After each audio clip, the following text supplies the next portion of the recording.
So when I was finishing high school, as many of us, I found myself faced with what seemed to me as an impossible choice. I had to choose a university, and therefore my work life, once and for all.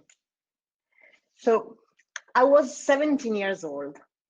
So I figured out that it meant defining my next 60 years.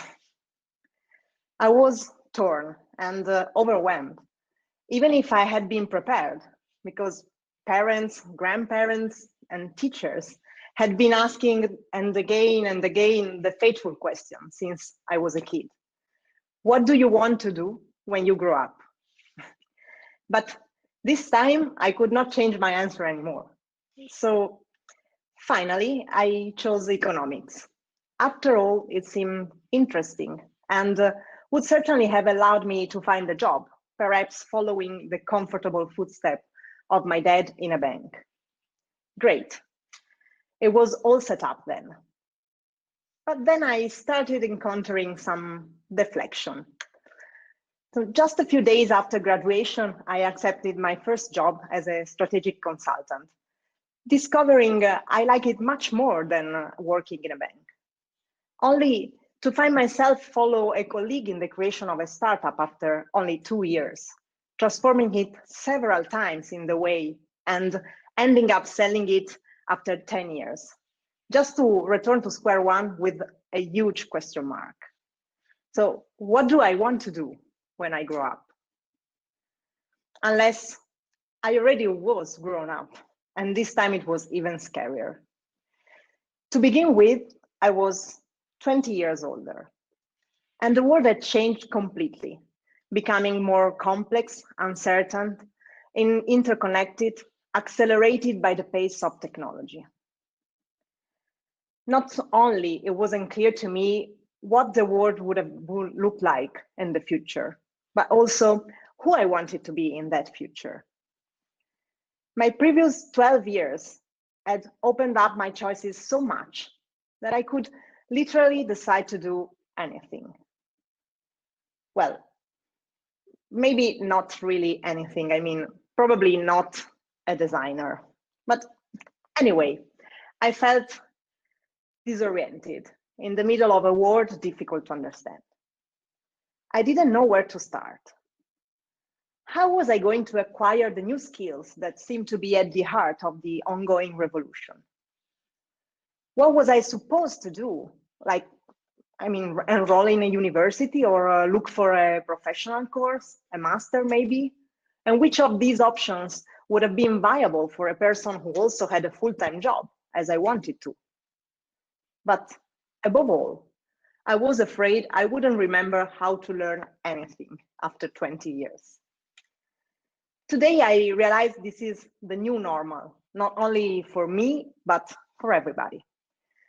The reality is continuous radical changes of entire sectors, demand for new skills and new professions, work and study to be carried out in parallel, and the new open future for everybody, as long as they're able to learn and to be flexible. But the question is, should it always be this difficult and stressing? There must be something that allows us not to drown in this stormy sea. Maybe a board to surf the waves and adapt to new contexts. Could that board be changing the education system?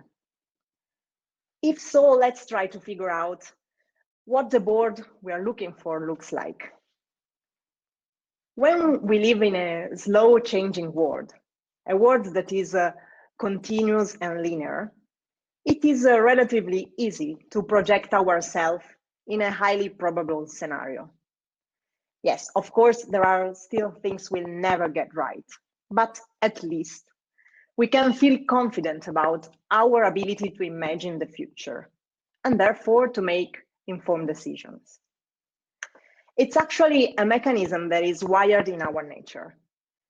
So we activate the same areas of the brain when thinking about the past or the future, meaning that the more we think the future will look like something we already know, the easier it is to imagine it.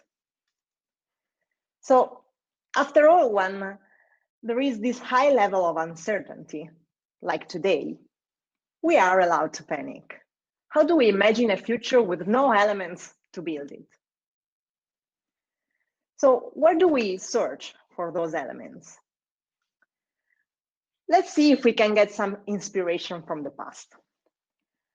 Many times humans faced a fast-changing context and needed to adapt. One of those is the scientific and technological revolution. What happened there? Well, due to a new way of thinking, new sciences and new technical inventions arose and started changing our world. One in particular transformed communication, exponentially amplifying our reach, the invention of movable type printing. Are there some similarities to our time? Well, here is a story. In the in the 17th century, a charlatan doctor named Lionel Lockyer made a lot of money by putting out printed advertisements for his pills of rays of sunshine, capable of curing anything. Thanks to the ability to print a lot of pamphlets, the spread of this scam took on unprecedented proportions. So let's see. It was a fake news that had become viral thanks to the new means of communication. It certainly sounds familiar. So with many differences, we are today in a similar situation due to the invention of the web, helping also today to accelerate the pace of technology and science and changing the way we communicate. So what happened to education in those times? Well, universities were not able to stay up to date with the new science and technological skills that were arising. And for a long while, new organizations started filling the gap, from abacus schools to private courses of math, surgery, botany, chemistry. It took a long time to adapt education to the new society. It took a long time to have a future-proof education. And why is that? Well, let's say we are on a sinking boat in the middle of the ocean. What should we do to avoid the worst scenario? Of course, taking out the water that is filling the boat would be a good idea. But would it be enough? Even if we are able to keep up with the pace of the water coming in, we could not go on forever. And unless we were able to fix the boat, we would be destined to sink. So when we are in the midst of such an epochal change as we were during scientific revolution and as we are today, we should urgently take care of both things. Taking out the water by offering access to the new skills in demand to those who don't have them, but also urgently fixing the boat by facilitating a change of mindset. This is a cultural shift that can only be done through a future-proof education, and that needs time to happen widely. But what does a future-proof education look like anyway? To answer, we should first of all ask ourselves, what is the purpose of education? In times of continuous and linear change, education tends to be a tool to consolidate and repropose an existing framework, preserving society as it is. In addition to that, we can also notice that in a capitalist system such as ours, we're putting an economic value on it based on our ability to fill jobs requirements. After all, we call it human capital. But using this mindset, we would be focusing only on reskilling and upskilling to answer the new needs of the market, continuously trying to catch up to a fast-changing world. This is a short-term goal, and for all of us, It will still be stressing and difficult to face continuous changes in our jobs and to live in a world difficult to understand. So, how do we solve this problem? Let's ask ourselves again, what is the purpose of education? And another example, let's say we need to transfer to a foreign country. How do we prepare?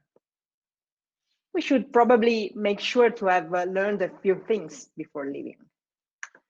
Say, the language, the culture, the way that society works, meaning the underlying relations.